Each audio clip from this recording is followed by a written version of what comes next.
Ada hal penting di sini jemaah sekalian. Semua yang Nabi SAW lakukan adalah mukjizat dari Allah SWT, itu bukan berarti beliau mengetahui hal yang gaib.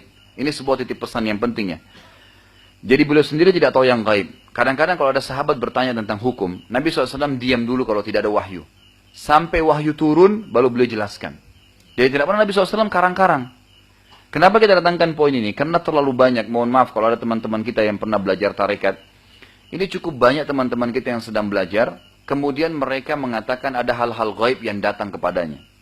Ada yang mengatakan sudah pergi sholat di Mekah, ya. Ada yang mengatakan, dari mana Jumatnya? Syekhnya datang dari Mekah. Padahal waktu Jumat sama Indonesia kan beda jauh. Bagaimana bisa orang Jumat di Indonesia baru sholat Jumat, dia bilang saya baru sholat dari Mekah. Nah, Jumatnya Mekah belum kan? Mundur 4 jam. Gitu kan? Dan mereka banyak sekali menggunakan jin-jin untuk menguasai orang. Sampai pada tingkat mereka menganggap pada tingkat walinya tidak perlu sholat. Syariat sudah ditangguhkan untuk mereka. Ini semua kejahilan yang berbahaya sekali. Kalau memang orang bisa terbang bolak-balik ke Mekah, Nabi SAW tiap hari bolak-balik terbang, dan akan ada riwayatnya. Tapi Nabi SAW ke Mekah 3 hari 3 malam naik unta, setengah mati, gitu kan. Tapi itu juga itulah manusiawi, memang begitu. Jadi jangan berlebihan, gitu kan. Banyak sekali, saya bahkan pernah ketemu dengan satu tokoh mereka dan dialog ringan, gitu kan. Selalu prinsipnya adalah, ada namanya maqamat, tingkatan-tingkatan. Orang harus tobat 1000 kali, sholat sunnah rakaat 1000 rakaat, terus sampai maqaman tertinggi nanti, sampai pada tingkat mereka sudah tidak perlu lagi melanggar syariat. Nah ini hal-hal yang berbahaya. Nabi SAW menelusuri tauladan kita. Nabi sendiri tidak pernah tahu hal-hal seperti itu. Di mana buktinya? Kita dengarkan. Allah ceritakan dalam surah Jin. Urutan 72 ayat 26 yang kata Allah SWT, A'udzubillahi minasyaitonirrajim, Alimul ghaibi fala yudhiru ala ghaibihi ahada. Dialah Allah yang mengetahui hal gaib dan dia tidak pernah memperlihatkan kepada seorang pun tentang hal yang gaib itu. Apa itu gaib yang tidak bisa kelihatan dengan panca indera kita? Gitu kan? Ada sebagian kecil mungkin yang diberitahukan oleh Allah SWT. Tapi tidak semuanya. Hanya Allah yang tahu gitu kan. Al-An'am urutan 6 ayat 59 Allah juga mengatakan a'udzubillahi minasyaitonir rajim wa indahu mafatihul ghaibi la ya'lamuha illahu wa ya'lamu ma fil barri wal bahri wa ma tasqutu min waraqatin illa ya'lamuha wa la habatin fi dhulumatil ardi wa la ratbin wa la yabisin illa fi kitabim mubin. Dan pada sisi Allah lah kunci-kunci semua yang gaib. Tidak ada yang mengetahuinya kecuali Dia sendiri. Allah Azza wa Jalla yang tahu, gitu kan? Dan Dia mengetahui apa yang ada di daratan, di lautan, dan tiada sehelai daun pun yang gugur kecuali Dia yang mengetahuinya, Allah Azza wa Jalla. Dan tidak ada sebutir buji pun di kedalaman bumi, dan tidak ada sesuatu yang basah ataupun kering dalam bumi tersebut melainkan sudah tercatat di dalam Lauhil Mahfuz. Kemudian dalam surah Al-An'am urutan 6 ayat 50 juga Allah SWT mengatakan, a'udzubillahi qul la aqulu lakum indi khazainul ghaib wa la a'lamul ghaib wa la aqulu lakum inni malak in attabi'u illa ma yuha ilai qul hal yastawil a'ma wal basir afala tatafakkarun. Katakanlah hai Muhammad kepada semua manusia yang menjadi pengikutmu atau tidak, bahwasanya aku tidak mengatakan kepada kalian bahwasanya perbendaharaan Allah ada padaku, dan tidak pula aku mengetahui hal yang gaib, dan tidak pula aku mengatakan kepada kalian bahwasanya aku seorang malaikat. Aku tidak lain adalah sosok manusia yang mengikuti apa yang diwahyukan kepadaku saja. Katakanlah kepada mereka, apakah sama orang yang buta dan orang yang melihat? Maka apakah kalian tidak memikirkan hal-hal tersebut? Baik, ini cukup banyak dalil-dalilnya, saya tidak bacakan semua, tapi di antaranya adalah dijelaskan misalnya dalam surah ya Hud urutan 11 ayat 49 ya. Allah SWT mengatakan, tilka min amba'il ghaibi nuhiha ilaik ma kunta ta'lamu anta wala qaumuka min qablu hadza fasbir innal aqibata lil muttaqin.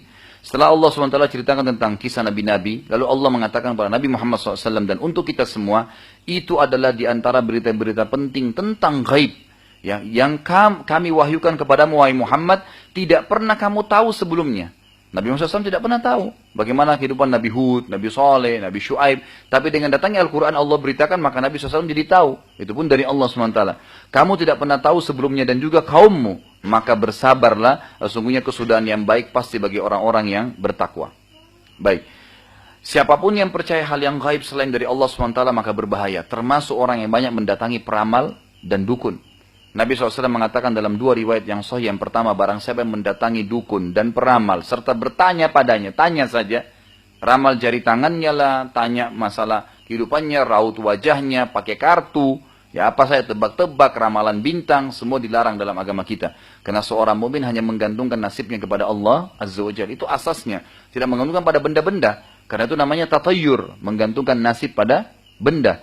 Ya Allah SWT menjadikan tatayur sebagai perbuatan syirik. Seperti orang mengatakan di Indonesia tangan kanannya gatal mau keluar duit, tangan kiri gatal mau dapat duit. Kan gitu. Ini matanya kedap-kedip. Kalau emang tangan kiri gatal dapat duit, tiap hari aja gatalin gitu kan. Cuma masalahnya memang ini urat sarafnya lagi bermasalah, gitu kan. Matanya kalau kedap-kedip di atas mau senang, kalau di bawah mau sedih. Ini tatayur, nggak boleh. Menggantungkan nasib. Hari Selasa dianggap hari sial, tidak mau keluar. Kalau ada kecelakaan dianggap itu adalah hari sial. Nabi SAW mengatakan, Allah berfirman hadis qudsi, la tasubud dahar fa inni dahar. Jangan kalian nyalahkan waktu karena saya pencipta waktu itu, gitu kan? Jadi nggak ada hari sial dalam Islam, contohnya. Tatayur semua.